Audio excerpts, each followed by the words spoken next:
For centuries, ancient civilizations have left behind more than just stories. They have given us clues, hints, and pieces of a grand mystery that transcends human history. From the ancient world, legends speak of gods and angels, beings of immense power, not merely spiritual, but tangible flesh and blood entities that interacted with mankind. These accounts may sound fantastical, but they persist across the globe. Could it be that these gods were more than just figures of myth? What if they were real?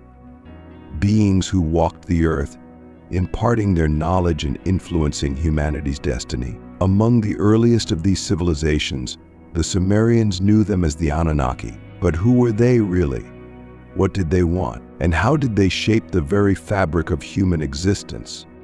The ancient Sumerians, one of the world's oldest civilizations, emerged more than 6,000 years ago from the Stone Age and are credited with laying the foundation for modern society. Agriculture, science, medicine, mathematics, kingship, laws, courts, judges, and schools were all vital advancements they contributed. But one burning question remains: how did a civilization become so advanced, seemingly out of nowhere? Could it be that they were aided by a more advanced extraterrestrial civilization? In recent times, one theory has gained tremendous traction: the idea of ancient astronauts and the beings known as the Anunnaki. Who were these beings? Did they truly exist? And if they did, what was their purpose? What drove them to create humanity? The Sumerian civilization, which arose around 3000 to 4000 BC, left behind a wealth of evidence, including cuneiform tablets, revealing their advanced society. These tablets, made from clay and stone, were imprinted with symbols using a wedge-shaped stylus, preserving the knowledge and history of an ancient world. For a long time, these tablets remained indecipherable, hiding their secrets from modern researchers. But in 1843, thousands of tablets were uncovered in an Assyrian palace, followed by the discovery of the ancient Sumerian capital, within the decade. The findings there, including the ziggurat of Ur and gold-adorned tombs, were astonishing. But the real intrigue lies in what these tablets reveal. They speak of divine beings, the Anunnaki, known as the princely offspring of God, who, according to the Sumerians, descended from the sky. These beings were not mere myths. They were described as possessing immense knowledge and power beyond human capacity. The Sumerian tablets hint at the possibility that the Anunnaki originated from beyond this world, raising the question: were they extraterrestrial? According to Sumerian belief, these beings played a pivotal role in shaping their civilization and even the human race. The Sumerian king list offers more evidence, listing kings who ruled for hundreds of years. This has led some to speculate about extraterrestrial genes influencing these rulers.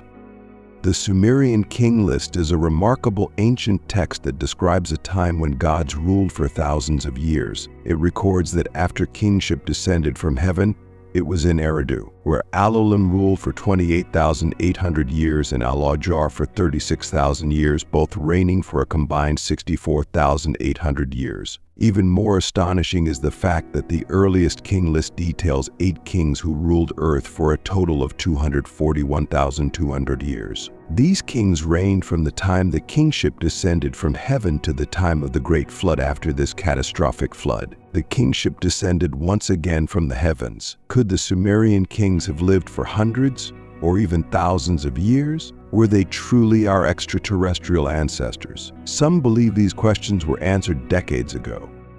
In 1976, Zecharia Sitchin published his controversial book, The 12th Planet, revealing his interpretation of the Anunnaki. According to Sitchin, the Anunnaki were extraterrestrial beings who landed on Earth over 450,000 years ago and created humans to serve their purposes. But why did they come to Earth?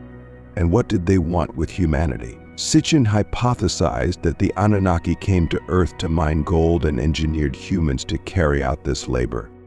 The Anunnaki claimed to come from a planet called Nibiru, which allegedly travels through stargates and wormholes. Sitchin also believed that the Anunnaki passed their knowledge of astrology to the Sumerians, giving them a deep understanding of the solar system, including Venus, Saturn, and a 10th planet called Nibiru. According to Sitchin, Nibiru orbits the Sun every 3,600 years, and when it passes near Earth, it causes great disruptions. Modern astronomers have since detected a 10th planet larger than Pluto, lending some credence to this idea. In 1983, The Washington Post reported that NASA acknowledged the possible existence of a hidden, large planet in our solar system based on gravitational effects.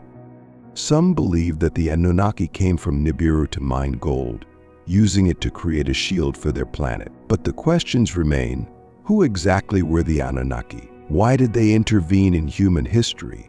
And what role did they play in the creation of mankind?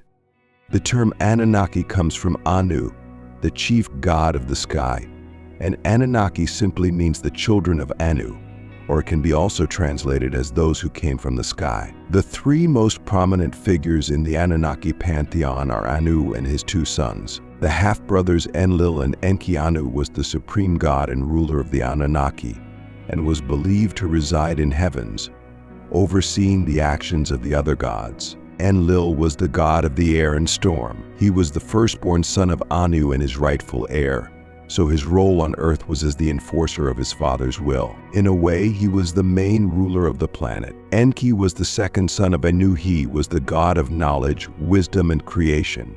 Originally, Enki was worshipped as a god of fresh water and served as the patron deity of the city of Eridu today. Eridu is often considered to be one of the oldest permanent settlements in Mesopotamia, and perhaps even in the world. The ancient Sumerians also believed that Eridu was the first city in the world, and they documented that belief in the Sumerian king list and the Eridu Genesis. At the current times, at least 18 layers of settlement have been found at the site, so chances are it really was the first city and probably the residence of Prince Enki. Over time, however, Enki's influence grew, and this deity was considered to have power over many other aspects of life, including trickery and mischief, magic, creation, and fertility. In fact, it was Enki, together with Ninhursag, the ancient symbol of the powerful mother, who genetically engineered the first humans called Adamu. They did it by mixing their one DNA with that of Homo erectus, and, as a result, created the Homo sapiens. It so reminds us of the biblical phrase that God created us in His own image. Initially, the humans were not able to reproduce. They were created in laboratories and were used as a workforce to mine gold. Seeing how his creations, his own children in a way, were being exploited, Enki decided to take care of them. By going against Enlil's will, Enki secretly gave humans the knowledge of mating and reproducing. And not only he had been teaching them the knowledge of the universe. Some theories propose that one of Enki's favorite places to reside was Atlantis, and that in trying to protect his children, he, with the aid of Arcturians, established the Atlantean civilization, an isolated place where humans could live freely without being exploited by the Anunnaki. But this act enraged Enlil. In fact, the Sumerian clay tablets describe a war between the two brothers. It comes out that the detonation of nuclear weapons in the 20th century was not the first time humanity had seen such terrible destruction. Drawing upon the work of Zecharia, Sitchin, the Book of Genesis, Sumerian clay tablets, and archaeological evidence such as an ancient radioactive skeleton, there is a possibility of an ancient nuclear event that destroyed the Sumerian civilization as a result of power struggles of the gods. As his creator, the Anunnaki god Enki had a fatherly relationship with the first humans.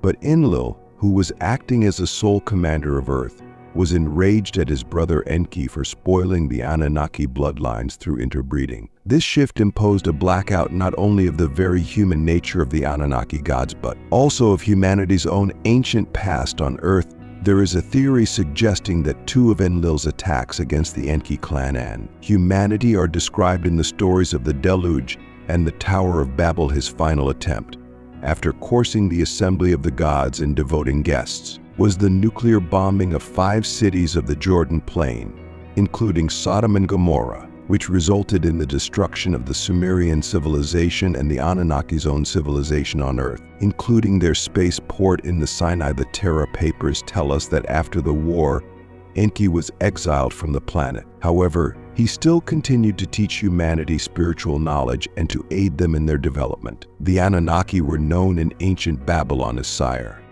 which carries the meaning of dragons or big serpents. And the Anunnaki god Enki was associated with the brotherhood of the snake and was often represented by two coiled snakes of caduceus, a symbol that had multiple meanings in ancient times. Some scholars have suggested that the symbol represented the reptilian nature of the Anunnaki and their alleged connection to a reptilian alien race, while others have linked to the coiled serpent as a symbol of Kundalini, of spiritual knowledge and wisdom. Interestingly, the caduceus is also the magic wand carried by Hermes, also known as Thoth, the Egyptian god of wisdom. And not only that, the caduceus of Enki and later on Hermes feature at the top of the central rod the pine cone that represents the gift of Kundalini awareness when activated, often when the caduceus is winged, meaning that in our deepest meditations we can fly and access all knowledge and tools for healing. Another enigmatic object seen in the Sumerian art is the bracelet that most of the major Anunnaki gods wear. The meaning of these bracelets is unknown, but some believe that they were not randomly depicted and there has to be a deeper symbolic meaning. They remind us a little bit of watches, but the most intriguing object that the Anunnaki hold is a pine cone, which is always directed towards something. Do we know anything about the pine cones in ancient Mesopotamia? What were they believed to represent or symbolize in ancient times? From esoteric perspective, the pine cone can be seen as a symbol of spiritual enlightenment and awakening. The pine cone is a symbol that has been used in many cultures and religions throughout history, including ancient Sumerian, Egyptian, and Greek cultures. The pine cone was sometimes used as a sacred offering or as a symbol of the divine. For example, in ancient Egypt, the staff of Osiris, the god of the afterlife, was depicted with a pine cone at the top. In Hinduism, the pine cone is sometimes associated with Lord Shiva, the god of destruction and transformation. The Pope's staff, also known as the papal ferula, features a pine cone as a decorative element. In Vatican Square, there is a bronze sculpture of a pine cone that is known as the largest in the world. It is located in the courtyard of the pine cone and is considered a significant symbol of the Vatican's spiritual and historical significance. Why? In some esoteric traditions, the pine cone is also seen as a symbol of regeneration and rebirth. This is because the pine cone contains seeds that can be used to grow new trees, symbolizing the cycle of life, death, and rebirth.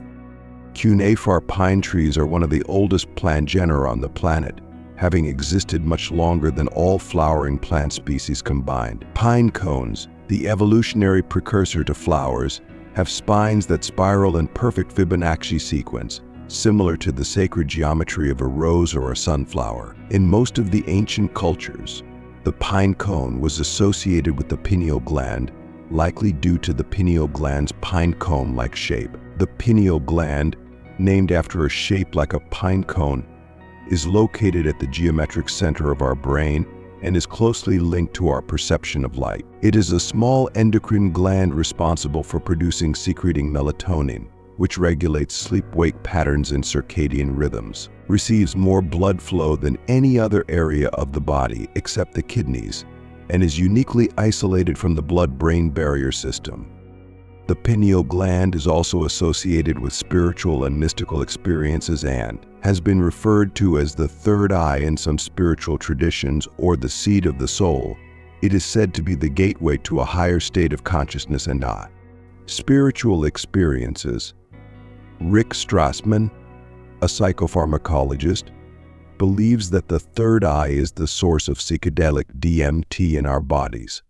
Strassman has hypothesized that large amounts of DMT are released in our bodies during heightened states of spiritual consciousness, such as birth, death, and near-death experiences, or perhaps during the awakening of our Kundalini in a moment of enlightenment.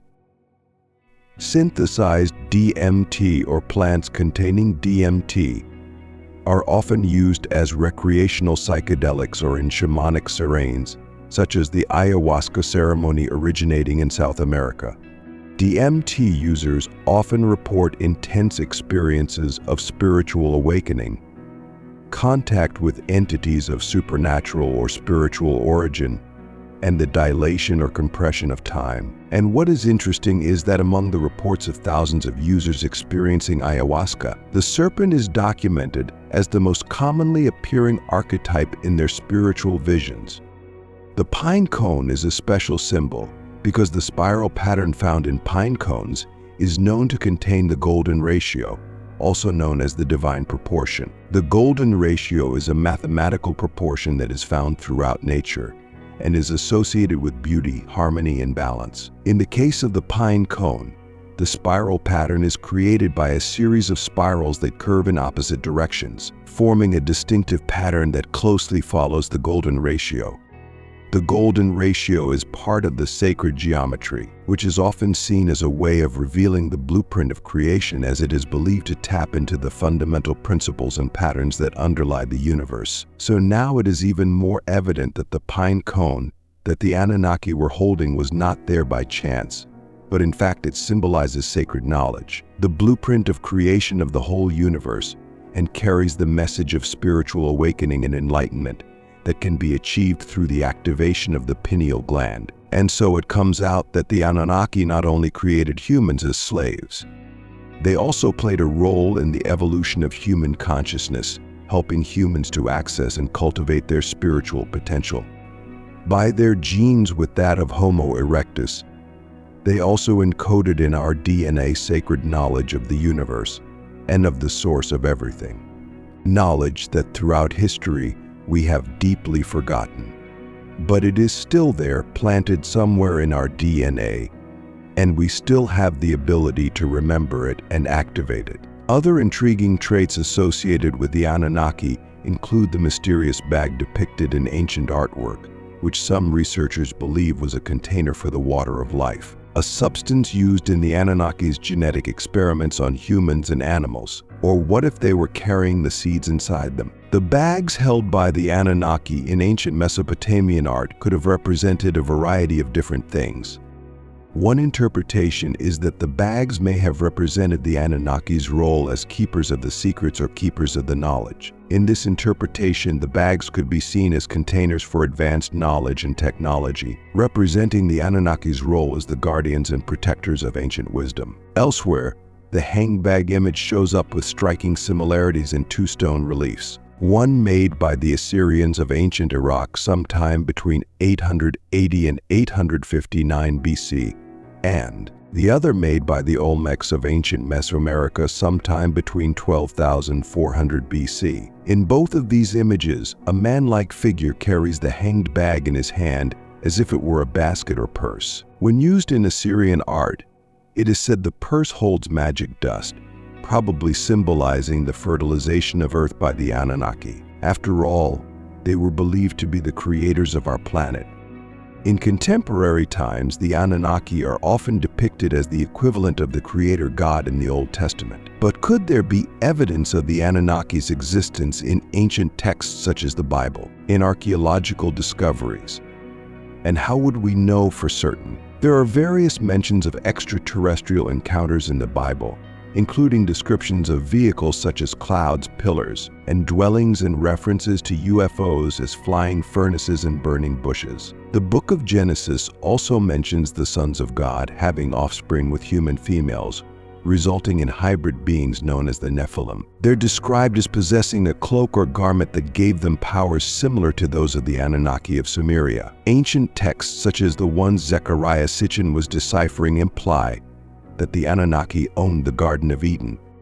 So it turns out that the serpent was a member of the Anunnaki, not just a biblical creature. It is speculated that it was indeed Enki himself who transformed into a serpent to give the knowledge of mating to his children Adam and. It seems logical since Enki has always been associated with the symbol of the serpent. The book of Ezekiel also describes possible extraterrestrial encounters. Ezekiel is a major prophet in the Old Testament of the Bible. He was a priest who was living in exile in the city of Babylon. According to the Bible, Ezekiel was chosen by God to receive visions and messages, which he then delivered to the people of Israel to guide them and warn them of coming judgment. Ezekiel's prophecies are recorded in the book of Ezekiel, which is one of the books of the Hebrew Bible and the Christian Old Testament.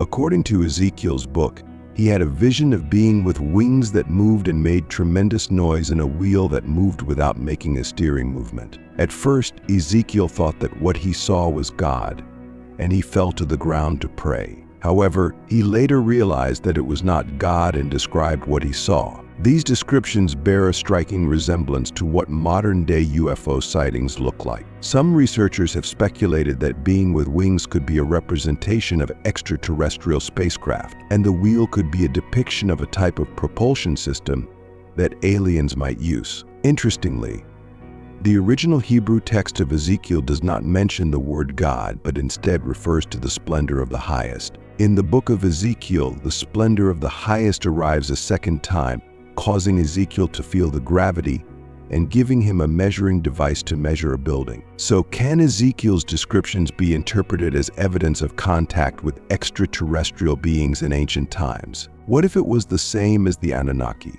So far, we've seen that it's a fact that there is a widespread belief that the Anunnaki were alien entities who played a significant role in shaping human history. However, is there any proof? To answer this, we'll go back 20 years. The location is Iraq. During Operation Iraq Freedom, American troops were deployed to maintain order in Baghdad. However, looters took advantage of the chaos and destroyed numerous ancient artifacts, including musical instruments and cuneiform tablets. It is believed that the cuneiform tablets that were stolen from Iraq museums during the chaos of the war in 2003 contained crucial information about the Anunnaki and their connection to extraterrestrial beings. The coordinated and organized nature of the theft, with individuals using earpieces to gain access to double-locked doors and steal valuable items, suggests that this was not a random act of war. So the question remains, was this a deliberate attempt to conceal forbidden knowledge from the past? What if the stolen texts contained groundbreaking information that would lend undeniable support to the theory of an Anunnaki connection, revealing the involvement of extraterrestrial beings in shaping human history? Could it be that these artifacts hold the key to unlocking our true origins? Millions of people worldwide are fascinated by the possibility that extraterrestrial beings have played a pivotal role in the course of human development. The theft of priceless artifacts from the National Museum in Baghdad only underscores the critical importance of preserving and studying our ancient history. Without these pieces of the puzzle, we may never fully grasp the profound influence these beings might have had on humanity's evolution and destiny. And when we pause to think about this, it forces us to question how much of our historical narrative has been deliberately reshaped, distorted, or even rewritten, leaving us with only fragments of the real truth.